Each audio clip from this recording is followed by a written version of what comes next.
Hey, everybody. Thanks for joining me. I'm meteorologist Leslie Hudson. Our time now is 6:50 on the East Coast, 5:50 on the Central Time Zone. Give me 1 second here, you guys. I am trying to make sure that I get this on a couple of different pages here, and I'll be we'll get this going, and then we'll get you an update here. But a busy night setting up here across the Mid-South. A lot of folks, of course, are going to be watching the weather here over the next couple of hours. And what we're going to do is first, we're going to talk about the MyRadar app, of course, because that's where we get so much of our weather, of course, is in the app. And one of the really big features that we have going right now is this newest feature called our power outage layer. So what you're going to do is I'm going to try and do this. This is on my phone. This is hot off the presses, as they say, you guys. Brand new to the app. Actually, I've got to switch this back. And I'm going to rotate this. So I apologize. It's not going to be great quality here. But what you'll notice is now that I've turned on the layers, if you go down to the very bottom, you'll see the underneath the wildfires is that layer called power outages. And if you hit that, which mine is obviously toggled on, and you go back over to where we are, which is in Texas, all those blue boxes you see where there are current live outgoing power outages. And we have shown you guys these before, when we've done live updates before. But what's really neat is that now you have this at your disposal as well. So if you are in this area and you're experiencing power outages, you have the capability to see that now. So the first county I toggled on was Lampus County, and they have about 140 people that are affected. Of about 4,500 customers. So that's not a huge power outage. But let me zip, Matt, and I don't know if there's a delay, but if you're on the app, let's go back over to the app, because what I see is WSI on my screen. So if we can go back over to the app, that would be great. I'm sorry, what was that?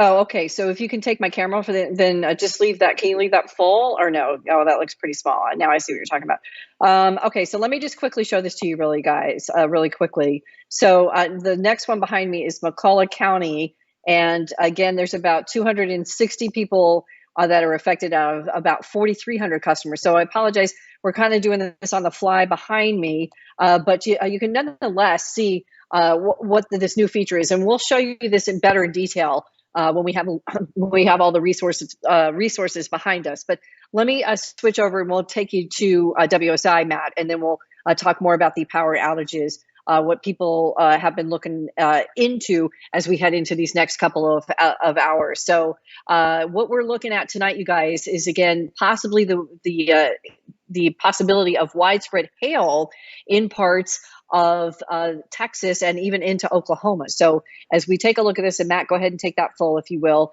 We'll switch over to WSI full screen.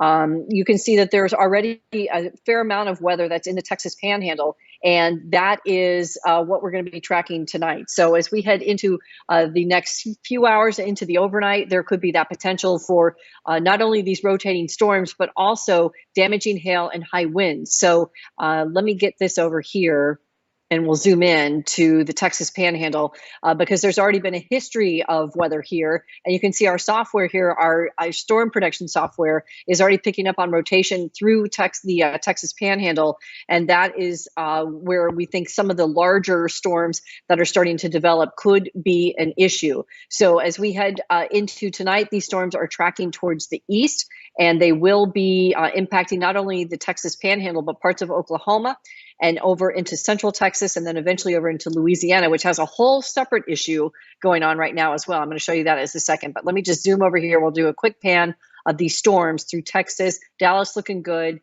Austin looking good. Galveston has some thunderstorms in its vicinity, but also we're also seeing a line of weather through Louisiana, which also has been a huge problem with flash flooding. So I'll show you that as well. But let me show you the official outlook from the Storm Prediction Center. So we're at a moderate risk tonight, about 750,000 people at a moderate risk, 2 million people at an enhanced risk, and there's just about 11 million, I apologize, at that marginal risk. So as we head through tonight and into tomorrow, potentially we're talking about that risk being fairly significant.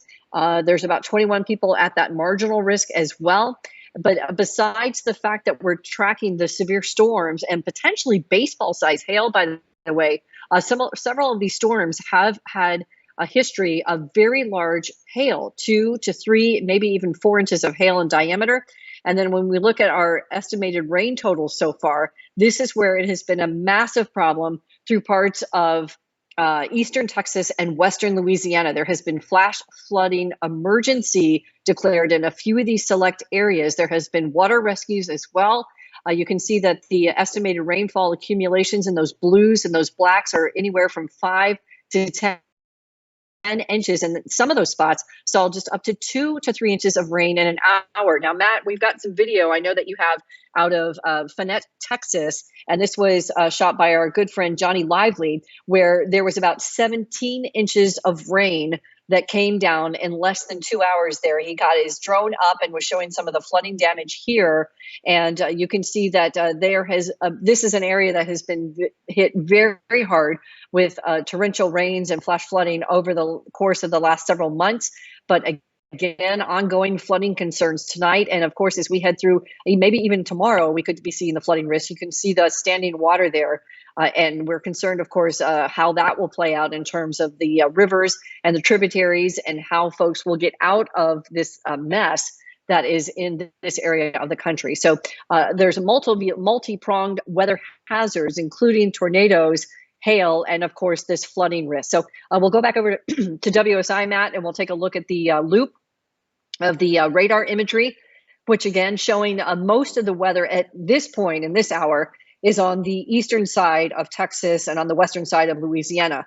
But again, we're expecting many storms to start to develop through the central part of Texas and along the western side of the state as well in these next couple hours. I'll zoom in here, and anywhere from Galveston, Cameron, Louisiana, over into Pineville, again, the moderate to heavy rains. These training storms where they train one on top of the other is where we're concerned the greatest for these thunderstorms as we head through these next couple of hours. So that is again, the more pressing issue is that particular risk. You can see here the flash flood watches that extend for Louisiana, parts of Arkansas, southeastern tip of Oklahoma, the central and eastern side of Texas, and then of course the larger, more dangerous threat, the tornado watch that is up. You can see there's probably 1, 2, 3, 4, at least 12, it looks like, a quick cursory glance here, severe thunderstorm warnings going on. And then, of course, there is a severe thunderstorm watch as well through parts of New Mexico, in a little bit of Colorado, and into Oklahoma. So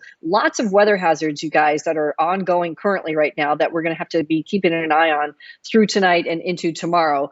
And hopefully the risk will be a little less tomorrow. But all indications are that this event probably will last into tomorrow on some level. So the storm totals and the local storm reports indicate that we've had about 7 to 8 tornadoes in the last 2 days. You can see them there through Louisiana, some big ones that were firing through parts of Texas and New Mexico, a lot of hail. I think one of the bigger signatures out of this line of weather will be the hail as it continues to become a very large issue, and primarily because the updrafts, or the ability for these supercooled water droplets to continue to go up and down inside a parent thunderstorm multiple times and get larger and larger on every pass, will likely produce some very, very large hail. So we already know there's been baseball-sized hail reported, and I do think that we're going to see more of that tonight, of course, which is very dangerous for folks that are trying to get out and about. And then, of course, this line of weather will be moving east into Louisiana and Arkansas and Oklahoma after that. So there is a look at the future cast, and again, apparent that there is going to be some big, nasty storms to deal with through Louisiana as well. Here's the parent storm system.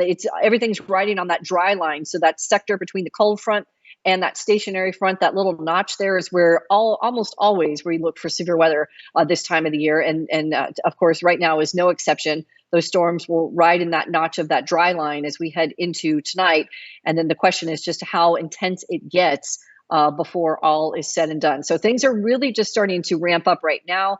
Remember that even though it is 7 p.m. here along the East Coast, if Central Time Zone and is behind us by an hour, so it's the diurnal heating or the daily heating is still developing and still ongoing in that area. So we're expecting the weather to continue to intensify in this region tonight. We do have our Aaron Jack in this region. He is out storm chasing, trying to get positioned to give us some live streams. So look for those tonight. We expect to have a live stream from Aaron pretty soon, within this next hour, where he's positioned. And I believe he is in Texas, near Lubbock, in that general area. He's trying to get right in that dry line there to get the most intense squalls and the most intense weather. So I look for some live updates from Aaron, and then we'll have another update here in a few hours on the progression of these storms.